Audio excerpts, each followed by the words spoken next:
मैं doctor GC. Meena, associate professor government college Bandikui. आज बात करेंगे हम पॉलिटिकल सिस्टम के बारे में, राजनीतिक व्यवस्था के बारे में। राज्य व्यवस्था मानवीय संबंधों का वह चिरस्थायी ढांचा है जिसके अंतर्गत शक्ति, नियम और सत्ता महत्वपूर्ण मात्रा में अंतर्ग्रस्त हो। अब तक शासन के विभिन्न प्रकारों का अध्ययन किया और जो वर्तमान में जो मान्यता है वो यथार्थवाद के बहुत अधिक समीप है। शासन का प्रकार व्यक्तियों के राजनीतिक जीवन को निर्धारित नहीं करता, वरन उसके निर्धारण में शासन के अतिरिक्त राजनीतिक क्षेत्र में सक्रिय और भी बहुत सारे तत्व, समुदाय, संगठनों के द्वारा भाग लिया जाता है। इन सभी को सामूहिक रूप से एक पॉलिटिकल सिस्टम, एक राजनीतिक व्यवस्था कहा जाता है। स्वयं शासन भी इस व्यापक पद्धति राजनीतिक व्यवस्था का एक अंग मात्र है और एक देश के नागरिकों के राजनीतिक जीवन, राजनीतिक ढांचे का अध्ययन करने की दृष्टि से शासन की तुलना में बहुत अधिक तत्व और राजनीतिक व्यवस्था ही है। आधुनिक राजनीतिक व्यवस्था विश्लेषण राजनीतिक व्यवस्था का ही एक विश्लेषण है। राजनीतिक विज्ञान के ग्रंथों में राजनीतिक तंत्र या राजनीतिक व्यवस्था शब्द का प्रयोग दिन दिन बढ़ता जा रहा है। अभी तक राजनीतिक विज्ञान के अंदर अध्ययन के मुख्य विषय राज्य और वो राजनीतिक संस्थाएं थी जिन्हें राज्य के कानूनों द्वारा स्थापित और नियंत्रित समझा जाता था। किंतु राजनीतिक विज्ञान में अनुभववाद की स्थापना के पश्चात राज्य और उसकी वैधानिक संस्थाओं के अध्ययन के बदले अध्ययन क्षेत्र की पुनर्व्याख्या करने की आवश्यकता प्रतीत हुई और निसंदेह रूप से पारस्परिक और मध्ययुगीन राजनीति शास्त्रियों ने राज्य का अध्ययन केवल औपचारिक संस्थाओं, सरकार, न्यायपालिका तक सीमित रखा। उन्होंने उन औपचारिक संस्थाओं, परिवार, जाति, वर्ग, धर्म और प्रभावकारी समूह आदि के कार्यों और भूमिका की उपेक्षा की जो हमारी और औपचारिक संस्थाओं के स्वरूप और कार्यप्रणाली संबंधों को निर्धारित करते। उनके अध्ययन का दृष्टिकोण संस्थागत, संकीर्ण और अतुलनात्मक था। यदि हमें राजनीति शास्त्र को अधिक वैज्ञानिक और प्रभावशाली विषय बनाना है तो इसके अंतर्गत हम सभी प्रकार के समाज, भले ही आकार, संस्कृति, शैक्षणिक स्तर, राजनीतिक संस्कृति, आधुनिकीकरण इतने ही व्यापक अंतर हो, हम एक व्यापक विश्लेषण सिद्धांत की आवश्यकता है जिसे हम सभी तत्वों का विश्लेषण कर सकें जो आज की राजनीतिक जीवन के आधार हैं और जिनकी परंपरागत राजनीति शास्त्रियों ने उपेक्षा की है। राजनीतिक व्यवस्था की ऐसी धारणा हो सकती है। राजनीतिक व्यवस्था जो पॉलिटिकल सिस्टम है उसकी संकल्पना इस उद्देश्य की पूर्ति करती है और ये शब्द अधिक उपयुक्त है क्योंकि इसके अंतर्गत समस्त राजनीतिक क्रियाएं सन्निहित होती है, भले उनका संबंध समाज की किसी भी संस्था से हो या किसी भी स्थान पर घटित हो। राजनीतिक क्रियाएं केवल राज्य और सरकार तक सीमित नहीं हैं, वरन वो परिवार, क्लब, चर्च आदि संस्थाओं में पाए जाते हैं जहाँ पर व्यक्ति को दूसरे के सहयोग की आवश्यकता होती है। अब हम देखेंगे मीनिंग ऑफ पॉलिटिकल सिस्टम की राजनीतिक व्यवस्था क्या है, उसका क्या अभिप्राय है, क्या अर्थ है। तो सबसे पहले हम जानेंगे राजनीतिक व्यवस्था क्या है। व्यवस्था शब्द का अर्थ समझना चाहिए हमें। ये शब्द भौतिक विज्ञानों से लिया गया। एक सिस्टम जो शब्द है ये भौतिक विज्ञानों का है और भौतिक विज्ञानों के अंतर्गत व्यवस्था का जो अर्थ है अंतर क्रियाओं के समूह से जिनकी सीमाएं निश्चित की जा सके।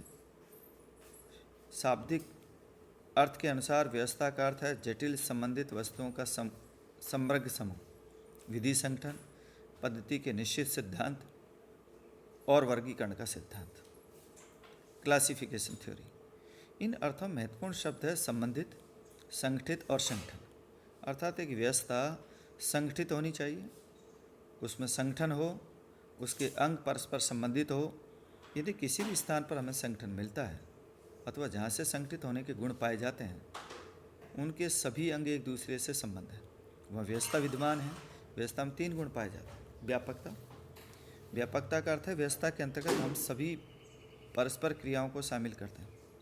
दूसरे शब्दों में हम व्यवस्था के अंतर्गत न केवल उन अंगों को शामिल करते हैं जो विधि पर आधारित है, जैसे विधानमंडल, कार्यपालिका, समस्त संचालकों को राजनीतिक रूप से शामिल करते हैं, जैसे जाति है, धर्म है, परिवार है आदि आदि।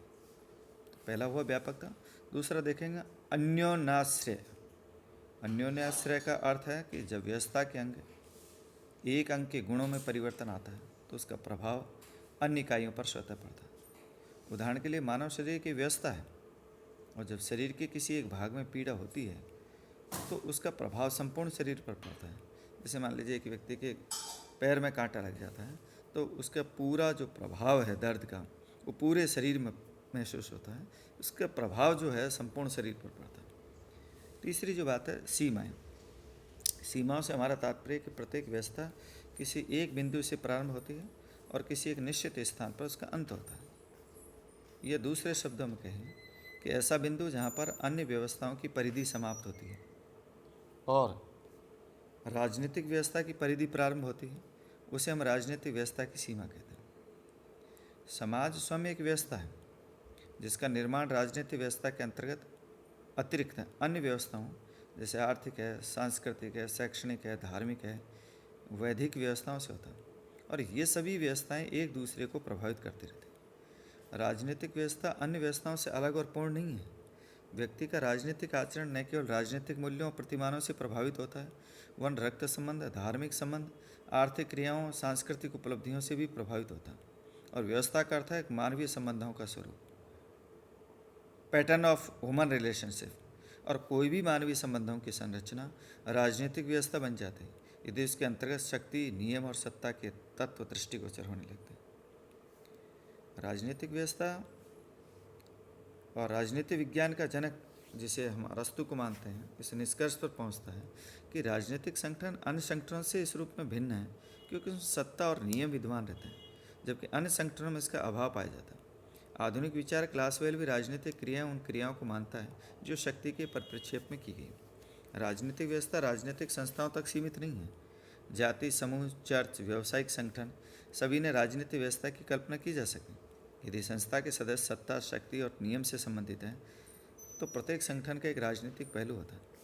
और रॉबर्ट के अनुसार राजनीतिक व्यवस्था मानव संबंधों का वह चिरस्थायी ढांचा है जिसके अंतर्गत शक्ति, नियम और सत्ता महत्वपूर्ण मात्रा में अंतर्गत है। डेविड स्टन के अनुसार राजनीतिक व्यवस्था के तीन संगठक हैं। प्रथम राजनीतिक व्यवस्था, दूसरा नीतियों के माध्यम से मूल्यों का आवंटन करती है, और द्वितीय इसका आवंटन आधिकारिक होता है। तीसरा इसका आधिकारिक आवंटन समाज पर ब्रह्म रूप से लागू होता है। एक आमंड और पावल ने राजनीतिक व्यवस्था का अर्थ स्पष्ट करते लिखा कि राजनीतिक व्यवस्था से इसके अंगों में आत्मनिर्भरता और इसके पर्यावरण में किसी न किसी प्रकार की सीमा का बोध होता है। और राजनीतिक व्यवस्था के अंगों की आत्मनिर्भरता को स्पष्ट करते हुए आगे लिखते हैं कि पारस्परिक निर्भरता से हमारा आशय है कि व्यवस्था के किसी एक अंग या गुणों में परिवर्तन होने पर उनमें सभी अंग और संपूर्ण व्यवस्था प्रभावित होती है। और निष्कर्ष रूप में राजनीतिक व्यवस्था समाज में व्यवस्था बनाए रखने की मांगों के रूपांतरण की एक व्यवस्था है जिसके अंतर्गत शक्ति, नियम और सत्ता महत्वपूर्ण मात्रा में अंतर्ग्रसित होती है। अब देखेंगे राजनीतिक व्यवस्था की जो धारणा है राज्य और शासन की धारणा की तुलना में व्यापक और गतिशील है। आज जिन संदर्भ में हम राजनीतिक व्यवस्था शब्द का प्रयोग करते हैं उस संदर्भ में प्राचीन काल में राज्य, शासन और राष्ट्र शब्दों का प्रयोग किया जाता है। इन नवीन शब्दावली में नामकरण का ही भेद तो है, कुछ अर्थनीत है। ये नवीन शब्दावली राजनीतिक विषय वस्तु पर एक नवीन दृष्टिकोण प्रभाव डालती है और पुरानी बातों के लिए कुछ नाम नीत है और कुछ नए शब्दों का प्रयोग उन गतिविधियों, प्रक्रियाओं को व्यक्त करने के लिए किया है जिन्हें पहले राजनीतिक के अंगों पहलुओं के रूप में मान्यता प्राप्त की। आमेंडो और पावेल लिखते हैं कि राज्य और शासन, राष्ट्र जैसे पुराने शब्द वैधानिक और संस्थागत अर्थों में सीमित है और हमारा ध्यान संस्थाओं के एक समूह की ओर आकर्षित करता है जो सामान्यतः आधुनिक पश्चिमी समाजों में पाए जाते हैं।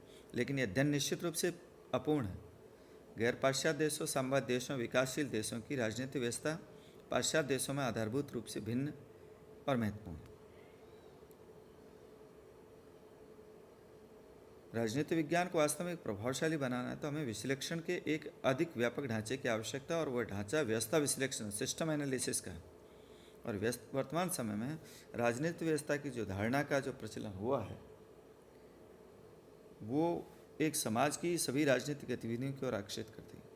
राजनीतिक व्यवस्था की धारणा राज्य और शासन की तुलना में एक व्यापक है और आमंड पावेल के द्वारा जो राजनीतिक व्यवस्था की जो परिभाषाएं दी गई उसमें भी स्पष्ट हुआ था कि राजनीतिक व्यवस्था के अंतर्गत न्यायपालिका, व्यवस्थापिका, प्रशासनिक एजेंसियां जैसी सरकारी संरचनाएं सम्मिलित नहीं हैं। वह सभी संरचनाएं एक राजनीतिक पहलू की दृष्टि से समृद्ध हैं। इसमें रक्त संबंध, जाति समूह, परंपरागत संरचनाएं, उपद्रव, प्रदर्शन आदि होते हैं। राजनीतिक व्यवस्था का संबंध केवल शक्ति, हिंसा और बाध्यता से नहीं है, वरन सामाजिक जीवन के अन्य तत्वों से अधिक संबंधित है। राजनीतिक व्यवस्था की धारणा राज्य और शासन तुलना में न केवल व्यापक वरन उसके साथ गतिशील है। इसके अंतर्गत निरंतर परिवर्तित होने वाला राजनीतिक और संबंध गैर राजनीतिक जीवन का अध्ययन किया जाता है। राजनीतिक व्यवस्था राजनीतिक जीवन में परिवर्तन को संभव बनाने वाले तत्वों, परिवर्तन की गति, परिवर्तन की दिशा का अध्ययन करता है। ये विचारणीय विषय होता है कि अवांछित दिशा में परिवर्तन को दूर कर वांछित दिशा में परिवर्तन को किस प्रकार संभव बनाया जा सकता है। इस प्रकार राजनीतिक व्यवस्था एक गतिशील धारणा है। नेक्स्ट, कल देखें हम राजनीतिक व्यवस्था की जो लक्षण हैं, उसकी जो विशेषता हैं, उनकी बात करेंगे। Next, thank you.